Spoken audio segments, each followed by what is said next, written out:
وسراجا منيرا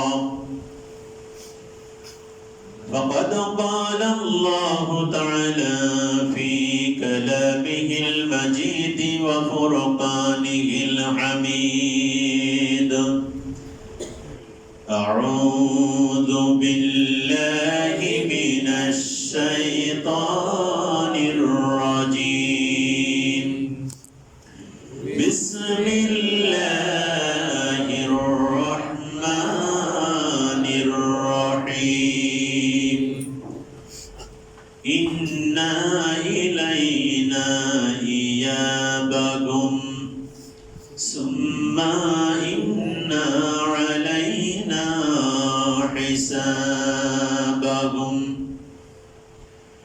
وقال رسول الله صلى الله عليه وسلم لا تزول قدم ابن آدم حتى يسأل عن خمس عن عمره فيما أفناه وعن شبابه فيما أبلاه وعن ماله من أين اكتسبه وفيما أنفقه وعمل فيما علم. رواه الترمذي.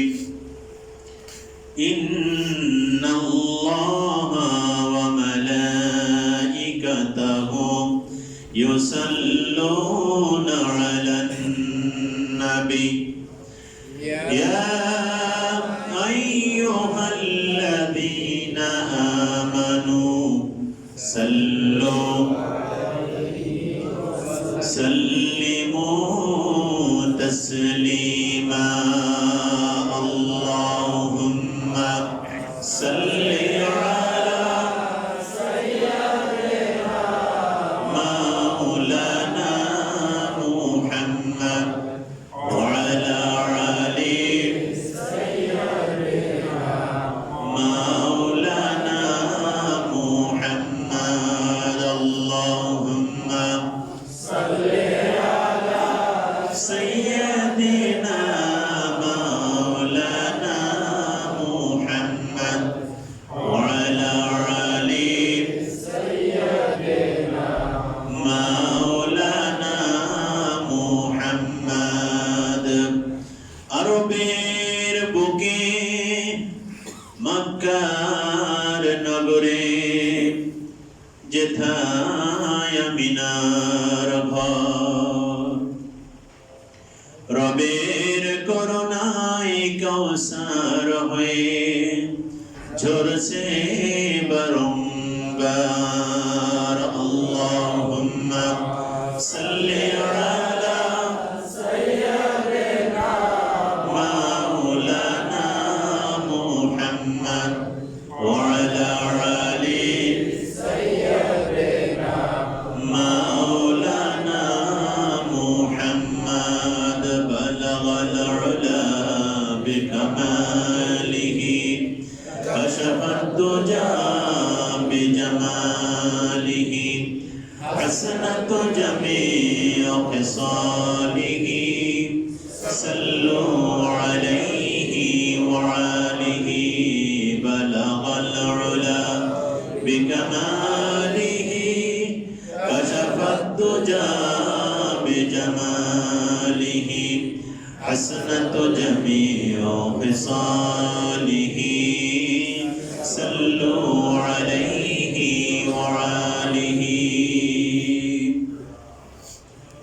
الحمد لله رب العالمين والصلاة والسلام على سيد المرسلين وعلى آله وأصحابه أجمعين. অত্র মসজিদে আগত সমবেত আল্লাহর প্রিয় বান্দা, সম্মানিত মুসল্লিয়ানে কেরাম, সমবয়সী যুবক ভাইয়েরা, বিভিন্ন বাসা বাড়িতে অবস্থানরত শ্রদ্ধেয় সম্মানিতা মা ও বোনেরা, এই মসজিদ সংলগ্ন সম্মানিত সব ধরনের ধর্ম বর্ণ গোত্র নির্বিশেষে সম্মানিত প্রতিবেশী বৃন্দ, আজকের পবিত্র সালাতুল জুম্মার শুরুতেই সকলকে আবার আন্তরিক সালাম, শুভেচ্ছা ও মোবারকবাদ জ্ঞাপন করছি। আসসালামু আলাইকুম ওয়া রাহমাতুল্লাহি তাআলা ওয়া বারাকাতুহু। আল্লাহ সুবহানাহু ওয়া তাআলা এর দরবারে মস্তক অবনত চিত্তে শুকরিয়া জ্ঞাপন করছি যে আল্লাহ সুবহানাহু ওয়া তাআলা আমাদেরকে শ্রেষ্ঠতম মাখলুক করেছেন, খয়রা উম্মাত হিসেবে রাসূল মকবুল সাল্লাল্লাহু আলাইহি ওয়াসাল্লামের উম্মত হওয়ার নসিব আমাদেরকে লিখেছেন। এই সমাজের, এই জনপদের হাজারো জনতার মাঝখান থেকে কবুল করে, করুণা করে যে রব্বুল আলামিন তার একটি নির্দেশিত ফরজ ইবাদত সালাতুল জুম্মা আদায়ের জন্য আমাদেরকে সব ধরনের কাজ পিছনে ফেলে রেখে আল্লাহর ঘর মসজিদে আসার তৌফিক দান করেছেন। সেজন্য খুশি হয়ে কণ্ঠ উজাড় করে দিয়ে আল্লাহ রাব্বুল আলামিনের কাছে শুকরিয়া জ্ঞাপন করছি। সকলে বলছি আলহামদুলিল্লাহ। দুরূদ ও সালাম পেশ করছি মানবকুলের শ্রেষ্ঠতম মাখলুক জনাব রাসূল মকবুল সাল্লাল্লাহু আলাইহি ওয়াসাল্লামের শানে। যে রাসূলুল্লাহ সাল্লাল্লাহু আলাইহি ওয়াসাল্লাম আমাদের মতোই বয়সপ্রাপ্ত মানুষ ছিলেন। 63 বছরের একটি ছোট্ট একটি জীবন পরিক্রমার মাধ্যমে গোটা দুনিয়াতে এমন চমৎকার একটি আলোকোজ্জ্বল প্রস্ফুটিত গোলাপকে তিনি বিস্তৃতি লাভ করে দিয়েছেন, যেই গোলাপের সৌরভে গোটা দুনিয়াবাসী বিমোহিত হয়ে পঙ্গপালের মতো করে মুক্তির শেষ ঠিকানা জান্নাত খোঁজার জন্য এগিয়ে চলেছি। সেই রাসূল মকবুল সাল্লাল্লাহু আলাইহি ওয়াসাল্লামের শানে কয়েক মর্তবা দুরূদ ও সালাম পেশ করছি। সম্মানিত হাজিরিন, আমি প্রতি জুম্মায় আপনাদের সম্মুখে কিছু কথা কোরআন এবং সুন্নাহ থেকে বলার চেষ্টা করি, আমার স্টাডি, আমার জ্ঞান গরিমার উপর ভিত্তি করে। ভুল ত্রুটি আল্লাহ রাব্বুল আলামিন ভালো জানেন। এই ভুল ত্রুটি মাফ করে দিয়ে একটি কথাও যদি আমার আপনার হেদায়েতের জন্য পাথেয় হয়ে থাকে, তাহলে এটাই পরলৌকিক জিন্দেগিতে আমার আপনার নাজাতের ওসিলা হয়ে যেতে পারে। কথা ঠিক কিনা বলেন?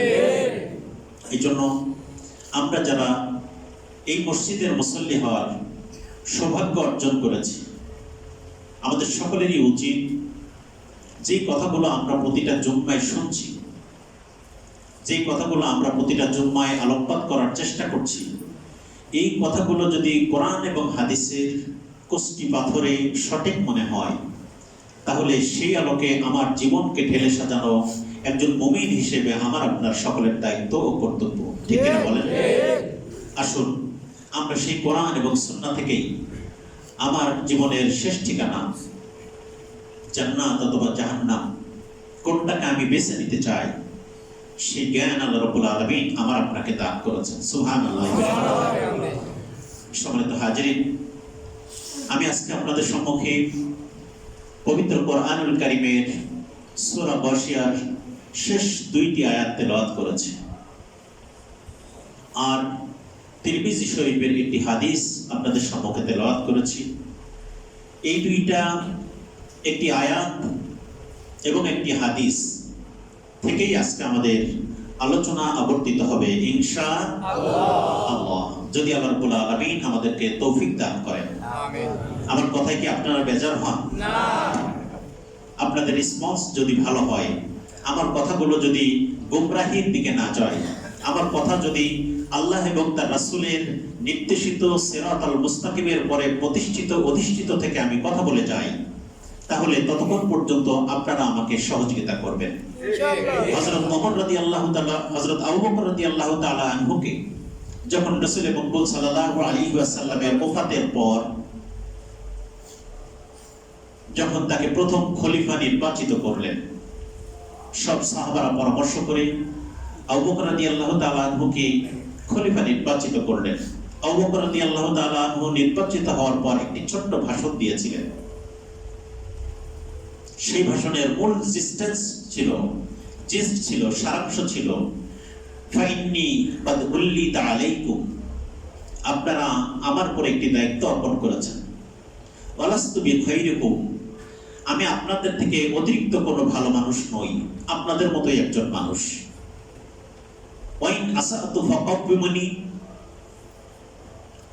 ولما بوبي أبو بكر للخلافة خطب الناس فحمد الله وأثنى عليه ثم قال فإني قد وليت عليكم ولست بخيركم فإن أحسنت فإن أعينني।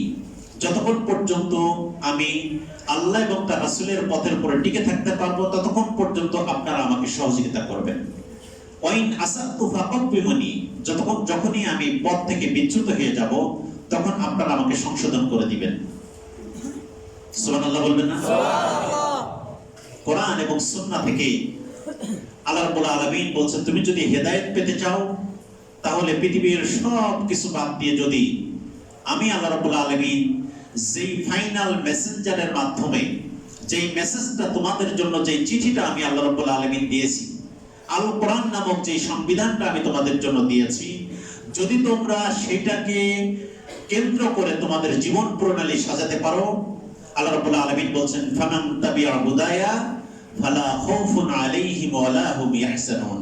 তোমাদের এই পথের পরে চললে তোমাদের কোনো ভয়ও নাই, তোমাদের কোনো ভ্রান্তিও নাই। সবাই বলে সুবহানাল্লাহ। সম্মানিত হাজিরিন, আল্লাহ রাব্বুল আলামিন কোরআনুল কারীমের ভিতরে বলছেন, এই দুনিয়ার জীবন আল্লাহ রাব্বুল আলামিন আমাদের দিয়েছেন।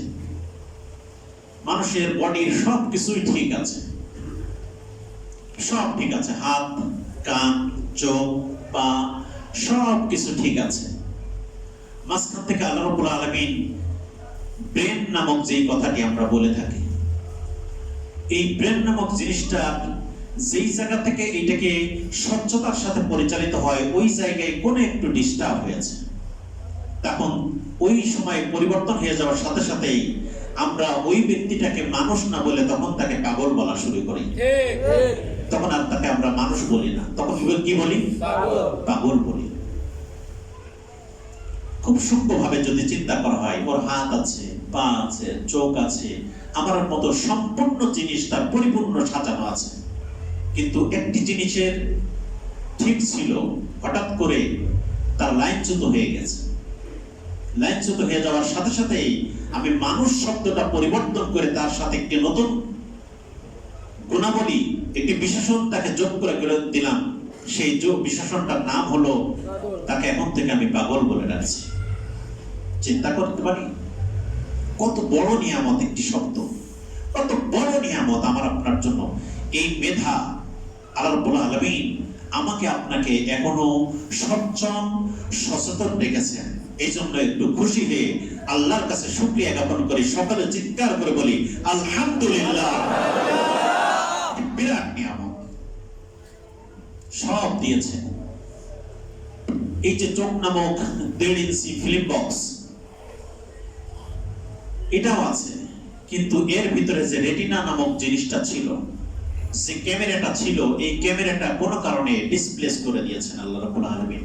আর সে মা দেখে না, বাপ দেখে না, আল্লাহর সৃষ্টির সৌন্দর্য দেখে না, পৃথিবীর কোনো জিনিসই দেখে না, গোটা দুনিয়া তার কাছে মিথ্যা হয়ে গেছে। ঠিক কিনা বলেন? কি নিয়ামত দিয়ে আমাদেরকে ভরে দিয়েছেন।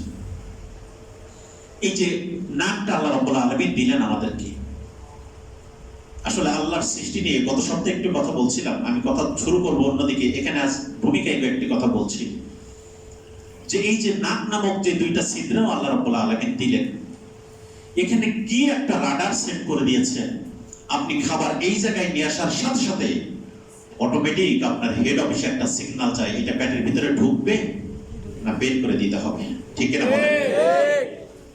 এই জায়গায় নিয়ে আসবেন, ভিতরে ঢোকার দরকার নেই। এখান থেকে একটা গন্ধ যদি সেটা শরীরের জন্য পজিটিভ এবং উপযোগী হয়, সেটা আপনাকে নিচের দিকে টানবে। আর যদি অগ্রহণীয় হয়, সেটা অটোমেটিক এখান থেকে সিগন্যাল দিবে এটা আপনার জন্য প্রযোজ্য নয়। সুবহানাল্লাহ। সেই আল্লাহ রাব্বুল আলামিন আমার জন্য বলছেন, ইন্না ইলাইনা ইয়াবাহুম সুম্মা ইন্না আলাইনা হিসাবাহুম। ও মানুষ, পৃথিবীতে যত সৃষ্টি আমি আল্লাহ রাব্বুল আলামিন এই পৃথিবীতে সৃষ্টি করেছিলাম, সকল সৃষ্টির ভিতরে আমি আল্লাহ রাব্বুল আলামিন করুণা করে তোমাকে শ্রেষ্ঠতম করেছিলাম। বলি সুবহানাল্লাহ। এই শ্রেষ্ঠতম করার ব্যাপারে আল্লাহ রাব্বুল আলামিন বলছেন, আফা হাসিবতুম আন্নামা খালাকনাকুম আবাসাও ওয়া আন্নাকুম ইলাইনা লা তুরজাউন। আল্লাহ রাব্বুল আলামিন বলছেন, মানুষ, আমি তোমাকে খেল তামাশার বস্তু হিসেবে অমূলক তোমাকে সৃষ্টি করি নাই। তোমার সৃষ্টির পেছনে আমার একটি বিশাল লক্ষ্য উদ্দেশ্য আছে, বিশাল লক্ষ্য উদ্দেশ্য আছে। আমি তোমার কি খাবে, কোন পথে চলবে, সব জিনিস পরিষ্কার করে বলে দিয়েছি। সর্বশেষ আমি এ কথাও বললাম, দুনিয়ার জীবনে আমি তোমাকে স্বাধীন করে দিয়েছিলাম। হিংস্র বাঘ, বিশাল শক্তিশালী হাতি, মানুষকে আল্লাহ এত মেধা দিয়েছে, কোন কৌশলে তাকে আটকিয়ে খাঁচার ভিতরে রেখে তাকে বশ্যতা স্বীকার করতে হবে, এই মেধা দিয়েছেন কে? আল্লাহ। একটু আওয়াজ করে বলে, এই মেধা দিয়েছেন কে? আল্লাহ দিয়েছেন। বাঘকে বশ্যতা স্বীকার করে সে পোষ বানিয়ে আপনার সাথে সে খেলা করে, অথচ এত হিংস্র প্রাণী পৃথিবীতে অনেক জায়গাতে ইন্টারনেটের কল্যাণে অনেক দৃশ্য দেখা যায়, বিভিন্ন ধরনের সার্কাস গুলোতে দেখা যায় বাঘ, হাতি, সিংহ হাতে একটি ছোট্ট আগুনের চাবুক অথবা ইলেকট্রিক চাবুক রেখে যেদিকে যেদিকে যেতে বলে সিংহ মিয়া মামা ওইদিকে ওইদিকে হাঁটতে থাকে। অথচ এক থাবা ওর জন্য এনাফ। একটা থাবা আপনার মতন একটি মানুষকে নিয়ে এসে আপনার কলিজাটাকে চিরে ফেলে চৌচির করে দিয়ে খাবার জন্য তার একবারের নাস্তায় যথেষ্ট। আল্লাহ রাব্বুল আলামিন আপনাকে শ্রেষ্ঠত্বের মর্যাদা দিয়েছেন। আপনারা প্লেনে উঠে থাকবেন, বড় বড় ভেসেল গুলো দেখবেন, সামুদ্রিক জাহাজ গুলো দেখেছেন নিশ্চয় অনেকে। একটি জাহাজ হয়তোবা 2 থেকে 3 বিঘা এরিয়া জায়গা নিয়ে একটি জাহাজ। কয় বিঘা এরিয়া নিয়ে? 2-3 বিঘা অথবা 5 বিঘা এরিয়া নিয়ে একটা জাহাজ। কোটি কোটি টন লোহার যন্ত্রপাতি তারপরে চাপিয়ে দিয়ে সাগরের বুকে ভাসিয়ে নিয়ে পৃথিবীর এক প্রান্ত থেকে আরেক প্রান্ত পর্যন্ত চলে যাচ্ছে। সুবহানাল্লাহ বলবেন না? কে দিয়েছে এই মেধা? আল্লাহ দিয়েছে এই মেধা। সেজন্য আল্লাহ রাব্বুল আলামিন বলছে, বান্দা, আমি তোমাকে খামোখায় সৃষ্টি করি নাই, তোমাকে আমি চলার জন্য বাহন দিয়েছি, বলার জন্য চমৎকার ভাষা দিয়েছি। আল্লাহ রাব্বুল আলামিন বলছেন, আর রহমান আল্লামাল কোরআন খালাকাল ইনসান আল্লামাহুল বায়ান। আমি তোমাকে বর্ণনা করা শিখিয়েছি। আমার মনের ভাষা এত চমৎকার করে বর্ণনা পৃথিবীতে আর একটি সৃষ্টিও আছে যে এইভাবে বর্ণনা করতে পারে? না। কি কথা বলেন না কেন? এর দ্বিতীয় আর একটি সৃষ্টিও নাই এত চমৎকার করে তার মনের কথাগুলো সে মনের মাধুরী মিশিয়ে বলতে পারে। আমি তোমার জন্য বলার জন্য বাহন ভাষা দিয়েছি। সেই ভাষার মাস আমরা অতিক্রম করলাম। এই ভাষার মাসে যারা আমার মায়ের ভাষার জন্য যারা জীবন দিয়েছেন, সেই মায়ের ভাষার জন্য যারা জীবন দিয়েছেন, তাদের জন্য আমরা দোয়া করি আল্লাহ রাব্বুল আলামিন তাদেরকে জান্নাতের সর্বোচ্চ আলায়ে মাকাম দান করুন। সবাই বলে আমিন। আমরা ইংরেজি বলি, আমরা আরবি বলি, আমরা সুরিয়ানি বলি, আমরা হিব্রু বলি, পৃথিবীর যত ভাষায় আপনি বলেন না কেন, যেই দেশের আপনি নাগরিক সেই দেশের মাতৃভাষায় আগে হেড অফিসে ট্রান্সলেট হবে। আমি কি বুঝাইতে পারছি আপনার কথাটা? আপনি ইংলিশে কথা বলেন, আপনার নেটিভ ল্যাঙ্গুয়েজ কি, মাতৃভাষা কি? বাংলা। আপনি ইংলিশে কথা বললেও যেই কথাটি বলছেন ওইটা আগে আপনার হেড অফিসে বাংলায় ট্রান্সলেট হইতে হবে। আপনি আরবি বলবেন, আপনার হেড অফিসে আপনার জেহেনের ভিতরে, মেধার ভিতরে এটা আগে বাংলায় কি হতে হবে? ট্রান্সলেট হতে হবে। পৃথিবীর যত ভাষায় আপনি কথা বলেন না কেন, মায়ের ভাষায় কথা বলে যে মজা, এই মজা পৃথিবীর আর অন্য কোনো ভাষাতে পাওয়া যাবে না। আবার ওই দেশের যে নাগরিক, সে তার মায়ের ভাষাতে কথা বলে যে মজা পায়, পৃথিবীর অন্য কোন দেশে যে সে ওই মজা পাবে না। আল্লাহ রাব্বুল আলামিন বলছেন, তোমাদের বিভিন্ন বর্ণ, গোত্র, বর্ণে আমি বিভক্ত করে দিয়েছি, সৃষ্টি করেছি, যাতে তোমরা একে অপরকে পরিচয়টা জেনে নিতে পারো। ও বাংলাদেশি, ও ইন্ডিয়ান, ও পাকিস্তানি, ও হিন্দি, ও আমেরিকান, ও কানাডিয়ান, এইভাবে আল্লাহ রাব্বুল আলামিন পরিচয় করে দিয়েছেন। সম্মানিত উপস্থিতি, আসুন আল্লাহ রাব্বুল আলামিন যে আয়াতকে কেন্দ্র করে আমরা কথা বলতে চাচ্ছিলাম, আল্লাহ সুবহানাহু ওয়া তাআলা বলছেন, ইন্না ইলাইনা ইয়াবাহুম সুম্মা ইন্না আলাইনা হিসাবাহুম। ও দুনিয়ার মানুষ, আমি তোমাকে স্বাধীন করেছি, আমি তোমাকে মর্যাদাশালী করেছি, ক্ষমতার অধিকারী করেছি, প্রভাব প্রতিপত্তি দিয়েছি, সুন্দর চেহারা দিয়েছি, সুন্দর কণ্ঠ দিয়েছি, সুন্দর বাচন ভঙ্গি দিয়েছি, চলার জন্য তোমাকে সুন্দর সুন্দর পথ নির্মাণ করে দিয়েছি। আল্লাহ রাব্বুল আলামিন বলছেন, এত নিয়ামত দেওয়ার পরে এইটা মনে করার কোনো কারণ নাই দুনিয়ার জীবনটা শেষ হয়ে যাওয়ার সাথে সাথেই যেন আপনি শেষ হয়ে গেলেন। বিষয়টি এমন নাই।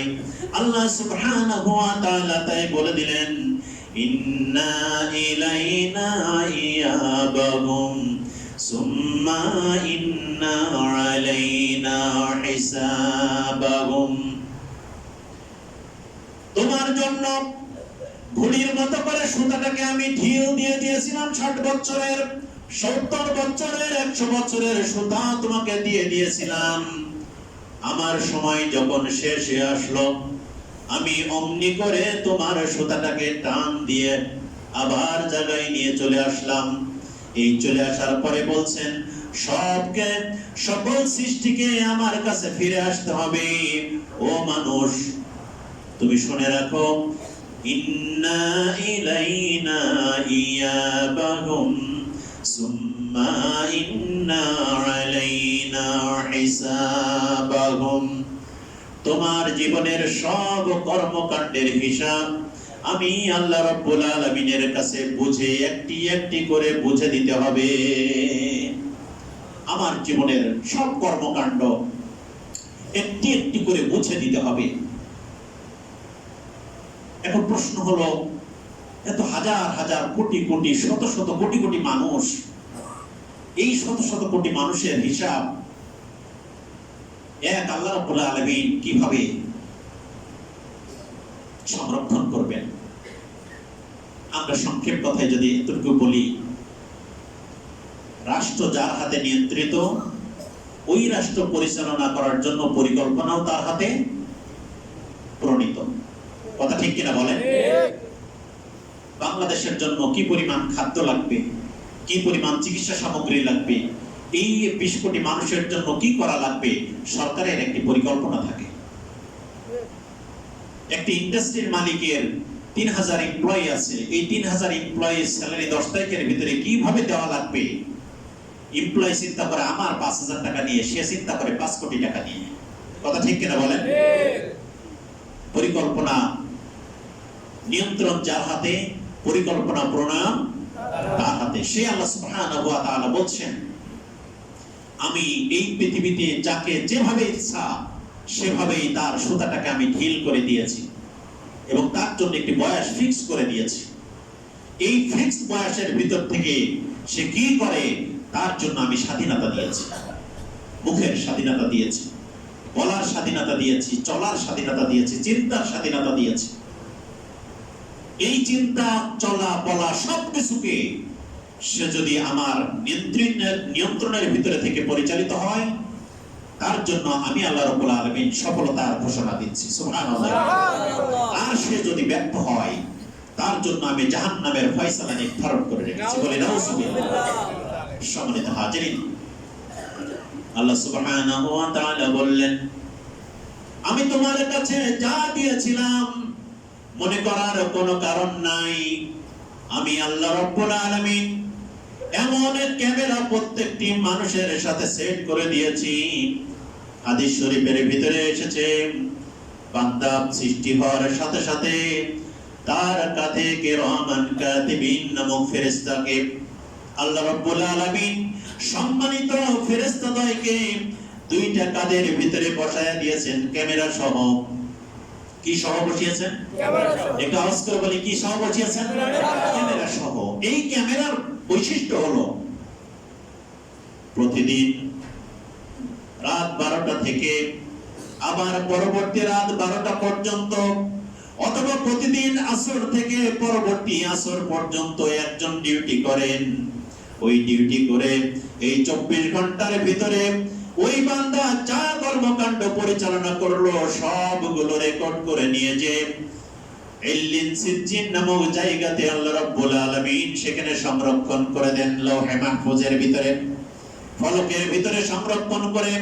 ওই যে ওই ফেরেশতা আপনার কাছ থেকে চলে গেল, কিয়ামত পর্যন্ত দ্বিতীয় দিন আর ওই ফেরেশতা আপনার কাছে আসবে না। নতুন করে আবার দুইজন এসেছেন। এইভাবে যে কয়দিন আল্লাহ রাব্বুল আলামিন আপনার বয়স দিয়েছিলেন, ওই বয়সগুলোর আলোকে প্রতিদিন দুইজন ফেরেশতা আপনার সব আমলনামাগুলো রেকর্ড করে নিয়ে যে আল্লাহর ফাইলে জমা রাখে। আল্লাহর ফাইলে জমা রাখবে।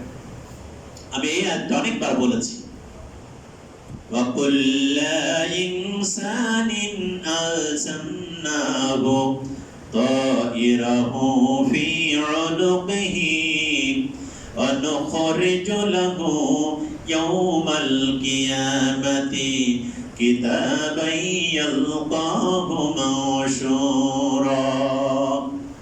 আল্লাহ রাব্বুল আলামিন বলছেন, ও বান্দা, আমি তোমার ঘাড়ে ক্যামেরা সেট করে দিলাম আর কণ্ঠের ভিতরে একটি আলা জিহ্বা দান করে দিলাম। তুমি যত কথা বলেছো, যত কর্মকাণ্ড করেছো, সবগুলোকে আমি আল্লাহ রাব্বুল আলামিন রেকর্ড করে রাখলাম। কিয়ামতের ময়দানে খোলা কিতাব আকারে আমি তোমার সামনে এই খোলা কিতাব আকারে এভাবেই মেলে ধরব। এরপরে আল্লাহ রাব্বুল আলামিন বলবেন, ইকরা কিতাবাকা ওয়া কাফা বিনাফসিকা আল-ইয়াওমা আলাইকা হাসিবা। সবাই বলে আল্লাহু আকবার। আল্লাহ রাব্বুল আলামিন বলছেন, তখন আমি তোমাকে বলবো, পড়ো তুমি তোমার আমলনামা। কে বলবেন এই কথা? আল্লাহ। কারোর হিসাব নেওয়ার দরকার, কোনো আইনজীবীও লাগবে না, তারপরে প্রসিকিউটর লাগবে না। ওই সময় চিফ প্রসিকিউটর হবেন কে? আল্লাহ। একটা আওয়াজ দিয়ে বলতে হবে, কে হবে? আল্লাহ। চিফ জাস্টিস হবেন আল্লাহ। আর হুজ্জাতুল লাকা ওয়া আলাইকা, কোরআন হলো আপনার পক্ষের দলিল হবে অথবা বিপক্ষের দলিল হবে। পৃথিবীতে একটি মাত্র কিতাব আছে, পরীক্ষার হল আছে, একটি মাত্র পরীক্ষার হল আছে, যেই পরীক্ষার হলের ভিতরে উত্তর বলে দেওয়া হয়েছে, প্রশ্ন বলে দেওয়া হয়েছে, চলার জন্য সব স্বাধীনতাও দেওয়া হয়েছে। এখন আমি কি জান্নাত যেতে চাই না জাহান্নামে যেতে চাই? That's your wish. আপনি জান্নাতে যাবেন না জাহান্নামে যাবেন, সব কথা বলো। এই চিঠির ভিতরে আল্লাহ রাব্বুল আলামিন বলে দিয়েছেন, সেই চিঠির নাম কি? আল কোরআন। আল কোরআন। আল্লাহ রাব্বুল আলামিন বলে দিয়েছেন, পরিষ্কার করে বলে দিয়েছেন, কোনো বক্রতা রাখেন নাই। এই কাজ করলে তুমি জাহান্নামে যাবে, এই কাজ করলে তুমি জান্নাতে যাবে। সম্প্রতি বাংলাদেশের ব্যাপারে একটি রিপোর্ট হয়েছে আল জাজিরা টেলিভিশনে। আপনারা নিশ্চয়ই দেখেছেন, কেউ দেখছেন কিনা? আল জাজিরা টেলিভিশন একটি রিপোর্ট হয়েছে, 2 ঘন্টার একটি ডকুমেন্টারি। রিপোর্টের কারণে গোটা বাংলাদেশ তথা বিশ্ব নড়ে চড়ে বসেছে। সরকার আল জাজিরার বিরুদ্ধে গালি দিক, মামলা করুক, হামলা করুক, দ্যাটস অ্যানাদার ইস্যু, কিন্তু never lie the picture, never lie the picture. ছবি মিথ্যা কথা বলে না। ডকুমেন্টারি বলে দিচ্ছে, ভিডিও ডকুমেন্টারি বলে দিচ্ছে, আপনি যেন পিছনের দরজা দিয়ে কিছু করে বেড়ান। পৃথিবীর কেউ দেখে নাই ক্যামেরা কোথায় কার জন্য কে সেট করে রেখেছে। গোটা দুনিয়া যেন নড়ে চড়ে বসেছে। 2 ঘন্টার একটি ডকুমেন্টারি যদি গোটা দুনিয়া নড়ে চড়ে বসে, কিয়ামতের ময়দানে আমার আপনার সকল ভিডিওগুলো গোটা দুনিয়ার সব মানুষের সামনে ওপেন করে দিবেন কে? আল্লাহ। একটু আওয়াজ করে বলে মুসলমান, আল্লাহ সবকিছু ওপেন করে দিবেন। আপনি এটা করেন নাই, ও ভুল ব্যাখ্যা দিয়েছে, ও বানিয়ে বলে দিয়েছে, সুপার এডিট করে বলেছে।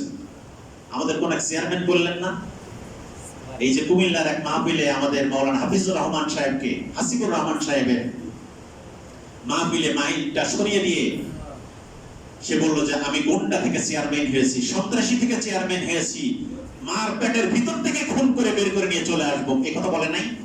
পরের দিন যখন সারা দেশব্যাপী এটা ভাইরাল হয়ে গেল, তখন সুন্দর করে সাজিয়ে গুছিয়ে আবার মিথ্যা কথা বলে বলছেন যে এটা হলো অন্য কারা সুপার এডিট করেছে। আল্লাহ রাব্বুল আলামিন এই কথা বলার স্কোপ এখন সেই সময় দিবেন না, কাউকেই দিবেন না। সুতরাং আমার পাওয়ার আছে, আমি এক থাপ্পড় মেরে এক ব্যাখ্যাকে পরিবর্তন করে আরেক ব্যাখ্যায় দিয়ে দিতে পারি। আমার সম্পদ আছে, আমি অপরাধ করেছি, এই অপরাধের আইনের রুলকে চেঞ্জ করে দিয়ে আমার পক্ষে নিয়ে আসতে পারি। কিন্তু কিয়ামতের ময়দানে আল্লাহ রাব্বুল আলামিন হবেন চিফ জাস্টিস। ওই চিফ জাস্টিসের সামনে আমার আপনার মতো মানুষ তো দূরের কথা, নবী আলাইহিস সালাতু ওয়াস সালাম পর্যন্ত থরথর করে কাঁপতে থাকবেন। ওই দিন আল্লাহ সুবহানাহু ওয়া তাআলা তার নাম গ্রহণ করবেন কাহ্হার। কি নাম গ্রহণ করবেন? কাহ্হার। এখন নাম গ্রহণ করেছেন রহমান, সারাদিন গালি দেন।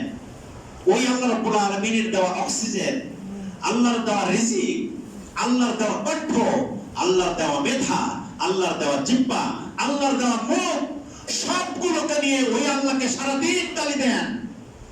আল্লাহ রাব্বুল আলামিন বলেন আমি রহমান। আল্লাহু আকবার, আল্লাহু আকবার। এত কিছুর পরেও আল্লাহ রাব্বুল আলামিন বলেন যে আমি রহমান। আলহামদুলিল্লাহি রাব্বিল আলামিন। সবাই পড়ি আলহামদুলিল্লাহি রাব্বিল আলামিন আর রহমানির রহিম মালিকি ইয়াউমিদ্দিন। বেঁচে থাকার আগ পর্যন্তই আমি ছিলাম রহমান। মরে যাওয়ার পরে বিচার যখন শুরু হয়ে যাবে, ওই সময় আর আমি রহমান থাকবো না, আমি থাকবো সব কিছুর অধিপতি। সুবহানাল্লাহ। ওই সময় আর আমি কিন্তু নরমাল রহমান থাকবো না। রহমান থাকবেন তাদের জন্য যারা আল্লাহ রাব্বুল আলামিনের কথাগুলোকে মেনে চলার চেষ্টা করেছে। কোরআন এবং সুন্নাহর ভিতরে সে সন্দেহ করে নাই। আমার পছন্দ হলো হুজুর খুব ভালো, একটা কথা আমার গায়ে লেগে গেছে, ওই হুজুর কোরআন শরীফের ভুল ব্যাখ্যা করে। আমাদের সমাজে এই ধরনের আছে কিনা? আছে। আপনি যতক্ষণ পর্যন্ত চতুর্থ আসমানের উপরে আর মাটির নিচে সুর করে ওয়াজ করবেন, হুজুরের মতো হুজুরই হয় না। আর যখনই একটু ডাঙ্গায় উঠে জীবন চলাচলের উপরে যখন আপনি আলোচনা করবেন, বলছে হুজুর যেন একটু ঠেস দিয়ে কথা বলে। আমি যে ঠেস ফ্রি হয়ে থাকতে পারি না, এই দোষ আমার না। বালিশের নিচে খাটের বক্সের ভিতরে তেল পাইলে এটা হুজুরের দোষ না, আমার দোষ। কি কথা বলেন না কেন? করোনার তেল মেরে নিয়ে আপনি খাটের ভিতরে রাখছেন, করোনার তেল আটকাইতে যে ধরা পড়ে গেছেন, ফেলে দিয়েছেন পুকুরের ভিতরে, চাউল ফেলে দিয়েছেন, ট্রাক ট্রাক চাউল ফেলে দিয়েছেন, বনি আদমের পেটের খোরাক আপনি মেরে দিয়েছেন। কথা বললে আপনার কেন রাগ হবে? আপনার তো স্বেচ্ছায় যে জেল গেটের কাছে হাত জোড় করে কারাবরণ করে আপনাকে ওখানে বছরের পর বছর আটকে থাকা উচিত। আপনি বাইরে কেন? কে আপনাকে বাইরে থাকতে বলেছে? একজন রিক্সা চালকের খাবার মেরেছেন আপনি, ঠেলাগাড়ি চালকের খাবার মেরেছেন আপনি, ভিক্ষুকের খাবার মেরেছেন আপনি। আপনার ঘাড় এত মোটা কেন? কিয়ামতের ময়দানে সবকিছু হিসাব কাউকে দেওয়া লাগবে না। কি প্রেসিডেন্ট, কি প্রধানমন্ত্রী, কি বিরোধী দলীয় নেত্রী, কাউকে কিছু বলা লাগবে না। বিচার যার করা দরকার তিনি করবেন। আমি হুজুর, আমার জন্য ছাড় নাই। আপনি সাধারণ মানুষ, আপনার জন্য ছাড় নাই, সবার জন্য। আল্লাহ রাব্বুল আলামিন বলছেন ওয়াউদি আল কিতাব, কিয়ামতের ময়দানে তোমার জন্য কিতাব ওপেন করে দেওয়া হবে, তোমার জন্য কিতাব ওপেন করে দেওয়া হবে। ওয়ায়াকুলুনা ইয়া লাইতানা মা লিহাযাল কিতাব, কিয়ামতের ময়দানে বলবে এবার কেমন কিতাব, লা ইউগাদিরু সগীরাতান ওয়ালা কাবীরাতান ইল্লা আহসাহা। এবার কেমন কিতাব, সেই কিতাবের ভিতরে আমার ক্ষুদ্র কাজও বাদ যায় নাই, আমার বড় কাজও বাদ যায় নাই, ছোট্ট আমলও বাদ যায় নাই, বড় আমলও বাদ যায় নাই। সে আবার কেমন কিতাব, লা ইউগাদিরু সগীরাতান। সূরা তাহা খোলেন, সূরা তাহার 49 নম্বর আয়াত খোলেন। আউদিয়াল কিতাব ফাতারাল মুজরিমিন, এই কিতাব ওপেন করার সময় যারা জাহান্নামের জন্য নির্বাচিত হয়ে যাবে, ওপেন করার সাথে সাথে ভয়ে পালাইতে থাকবে, ভয়ে পালাইতে থাকবে। সে বলবে ইয়া লাইতানি মা লিহাযাল কিতাব, কেমন কিতাব, লা ইউগাদিরু সগীরাতান ওয়ালা কাবীরা, কোন ছোট এবং কোন বড় কাজ বাদ যায় নাই। এবার কেমন কিতাব। আল্লাহ রাব্বুল আলামিন বলছেন ইন্না ইলাইনা ইয়াবাহুম সুম্মা ইন্না আলাইনা হিসাবাহুম। সম্মানিত উপস্থিতি, রাসূলুল্লাহ সাল্লাল্লাহু আলাইহি ওয়াসাল্লাম এই জায়গায় এসে একটি হাদিস বলছেন, এই হাদিসটি আমার জীবনের জন্য, পরিবর্তনের জন্য যথেষ্ট হবে যদি আমি হেদায়েতের মানসিকতা নিয়ে এই মসজিদে নামাজ পড়তে এসে থাকি। ইনশাআল্লাহ হাদিসের ভিতরে রাসূলুল্লাহ সাল্লাল্লাহু আলাইহি ওয়াসাল্লাম বলছেন লা তাজুলু কদমা ইবনে আদম, কিয়ামত শুরু হয়ে গেছে।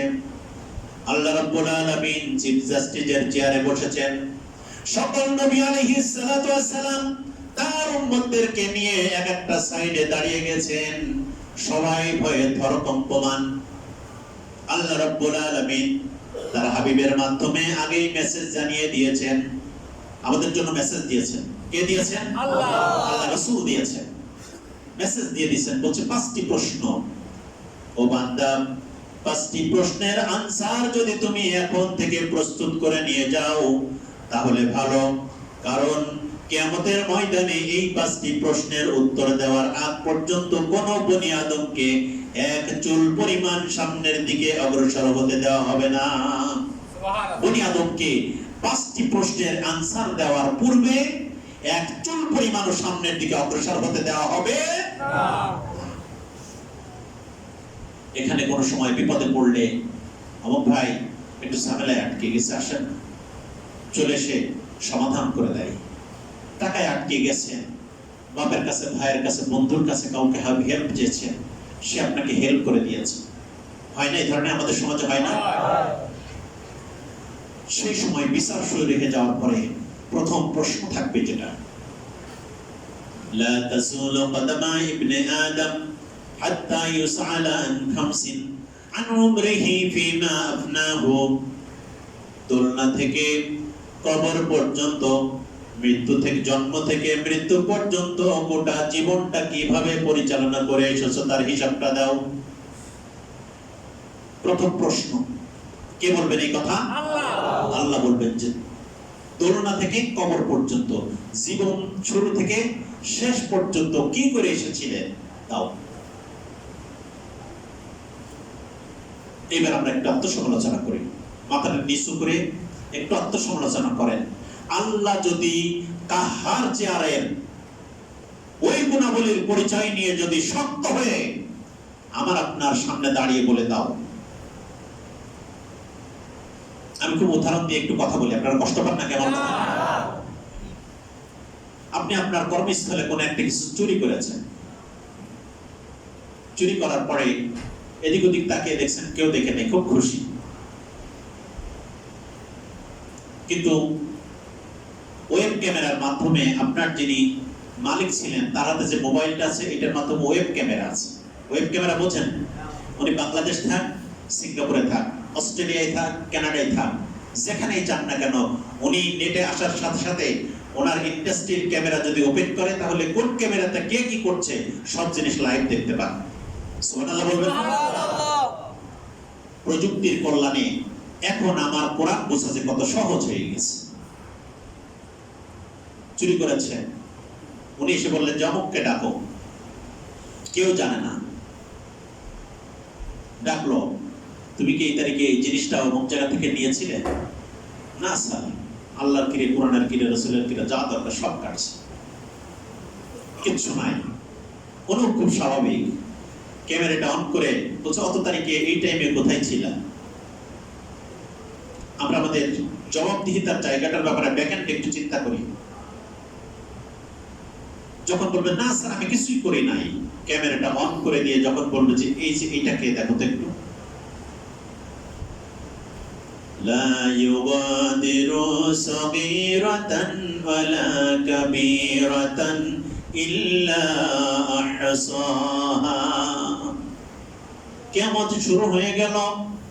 এই শুরু হয়ে যাওয়ার সময় বান্দার ছোট এবং বড় আমল, কোন আমল তার ভিডিও রেকর্ড থেকে বাদ যায় না, বলি সুবহানাল্লাহ। আল্লাহ রাব্বুল আলামিন এভাবেই প্রতিটি মুহূর্তের হিসাব আমার আপনার জন্য নেবেন।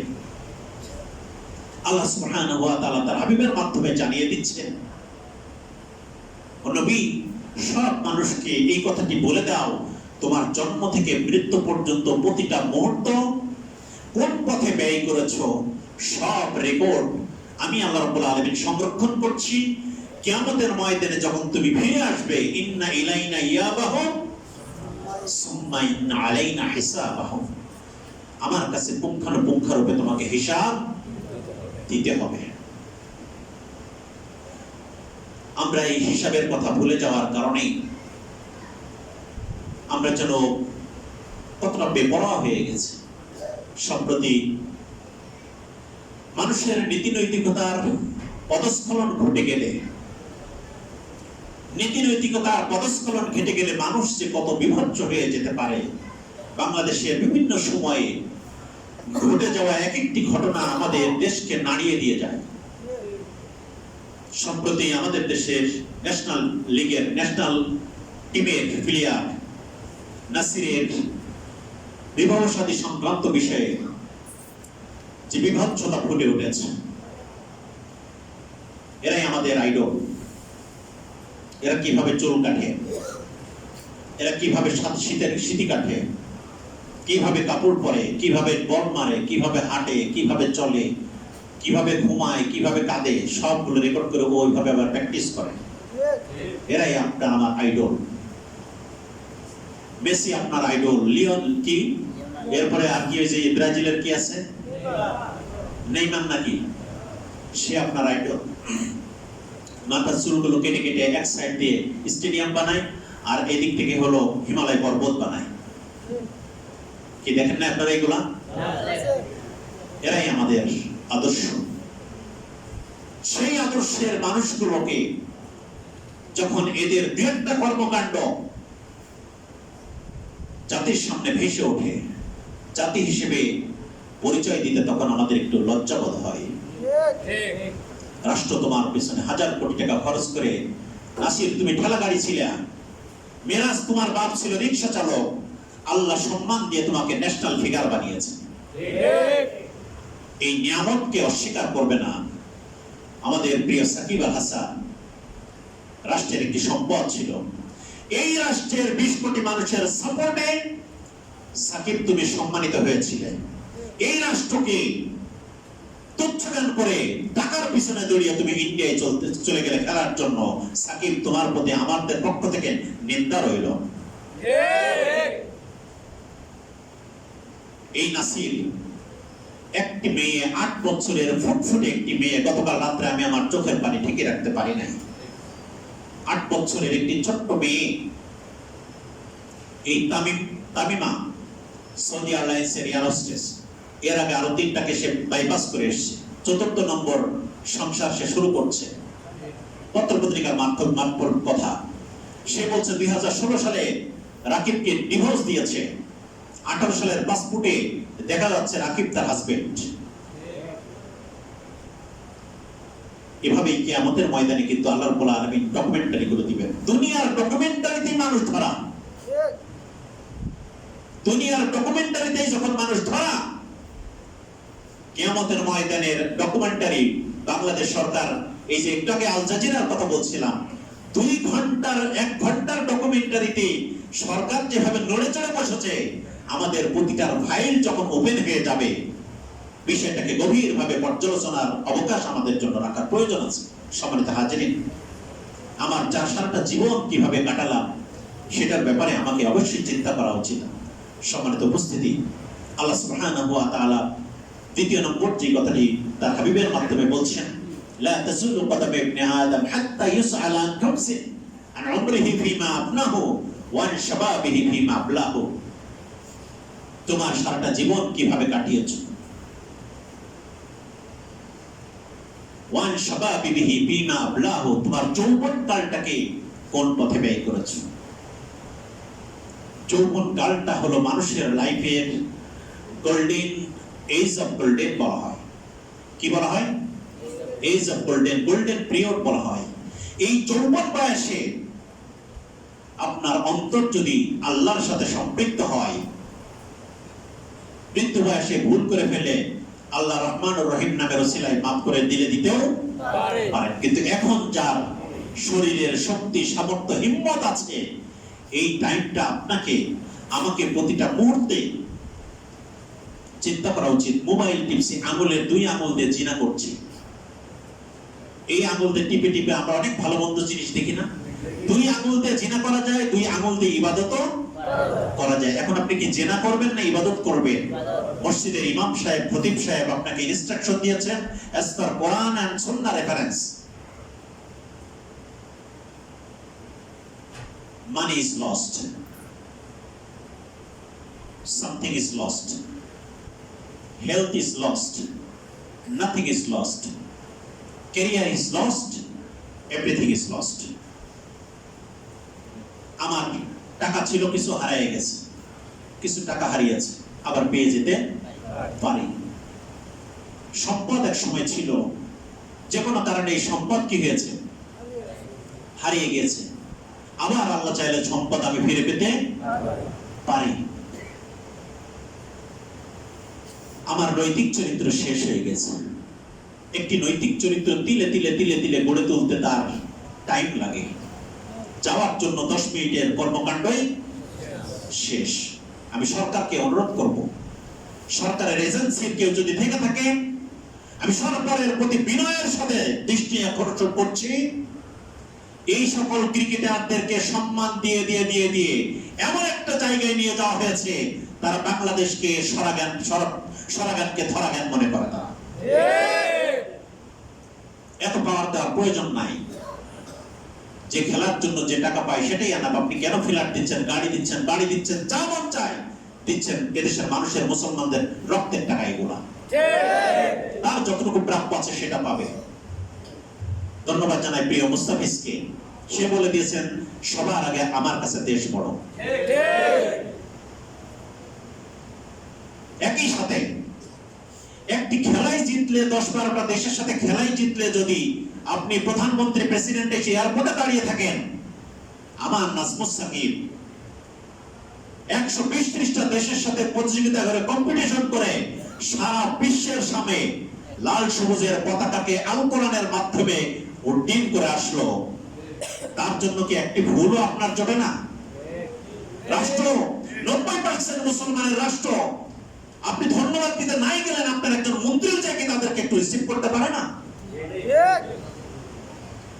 যে রাষ্ট্রে জ্ঞানীদের কদর থাকে না, ওই রাষ্ট্রে জ্ঞানী জন্মায় না। ভারতের তৎকালীন সময়ে মহাত্মা গান্ধী, ইন্দিরা গান্ধী, ওনারা রাষ্ট্রীয় কোনো সময় যখন ক্রাইসিসে পড়ে যেতেন, ওদের কাছে বড় হিসেবে তারা মৌলানা আবুল কালাম আজাদ সাহেবের কাছে যে পরামর্শ চেতেন। রবীন্দ্রনাথ ঠাকুরের বাসায় এসে বসে থাকতেন ইন্দিরা গান্ধী, তারপরে ভারতের স্থপতিকে মহাত্মা গান্ধী এসে রবি ঠাকুরের বাড়িতে, মৌলানা আবুল কালাম আজাদ সাহেবের বাড়িতে, তৎকালীন কংগ্রেসের সভাপতি ছিলেন মৌলানা আবুল কালাম আজাদ, তার বাড়িতে এসে বসে থাকতেন। হুজুর, এই সমস্যা হয়েছে, কি করবেন, আমাদেরকে একটু দিক নির্দেশনা দেন। আমি সম্প্রতি দেখেছি টার্কির প্রেসিডেন্ট রেজেপ তাইয়েপ এরদোগান, তিনি কোন একজন ওই দেশের সবথেকে বড় ইসলামিক স্কলার তার বাসাতে গেছেন দেখা করার জন্য, দোয়া নিতে গেছেন। যে উনি বসে রয়েছেন চেয়ারে, এরদোগান সাহেব এইভাবে হাত এইভাবে করে সম্মানের সাথে তার সামনে দাঁড়িয়ে রয়েছে, তার কাছে বসেরও নাই।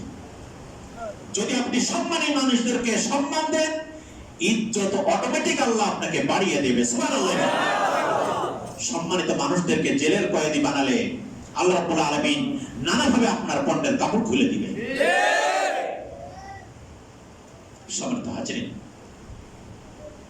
এই হাফেজদেরকে মর্যাদা দেন। বাংলাদেশে এমন এমন হাফেজ তৈরি হবে, এক মিজানুর রহমান আসারি বাংলাদেশের যুব সমাজের হাতের সিনেমার মোবাইলকে কোরআনের মোবাইলে পরিণত করে দিয়েছিলেন। যুব সমাজ আগে মোবাইল খুললেই গান শুনতো, হিন্দি সিরিয়াল শুনতো, ছবি দেখতো। সেই যুব সমাজ 24 ঘন্টার ভিতরে 12 ঘন্টা এখন তারা কোরআন এবং সুন্নাহর আলোচনা শোনে। এই মানুষগুলোকে সম্মান করতে শিখি। সব জায়গায় হিংসার দরকার নাই। সবাইকে যদি এই মসজিদে যারা আসছেন তাবলীগের মানুষকে যদি মনে করি আমি একটু টেরা চোখে দেখি, বিএনপির মানুষকে আমি টেরা চোখে দেখি, আওয়ামী লীগের মানুষকে একটু ভালো চোখে দেখি, 3 দিন পরে এই দেশের এই সমাজের মানুষও আমাকে টেরা চোখে দেখবে। This is reality. সম্মানিত হাজিরিন, যৌবন বয়সটাকে আল্লাহর কাছে আমাকে কোরবান করতে হবে। রাজি আছি যুবক ভাইরা? এই যৌবন বয়সে যদি আমরা আল্লাহর কাছে আল্লাহর সম্মানের পাত্র হতে পারি, ছোট বয়সে ভুল করেছি আল্লাহ মাফ করে দিবে, ভুলে হয়ে গেছি ভুল করেছি আল্লাহ মাফ করে দিবে, কিন্তু বলবে যে তোর যৌবন কালটা আমার সামনে নিয়ে আই, দেখে যে পজিটিভ কাজ আছে, বলছে তোর সব মাফ করে দিয়ে তোকে আমি জান্নাতে পাঠিয়ে দিলাম। সুবহানাল্লাহ। এই তো আমার আল্লাহ। সেই আল্লাহর পথের দিকে আমরা কি ফিরে আসতে রাজি আছি ভাইরা আমার? আমরা ফিরে আসবো সেই আল্লাহর পথে। এসো আল্লাহর পথে, এসো কোরআনের পথে, এসো রাসূলের পথে করে সংগ্রাম। আসেন আমরা এই মসজিদ থেকে কোরআন এবং সুন্নাহর বেসিক স্পিড খুঁজে পেতে চাই।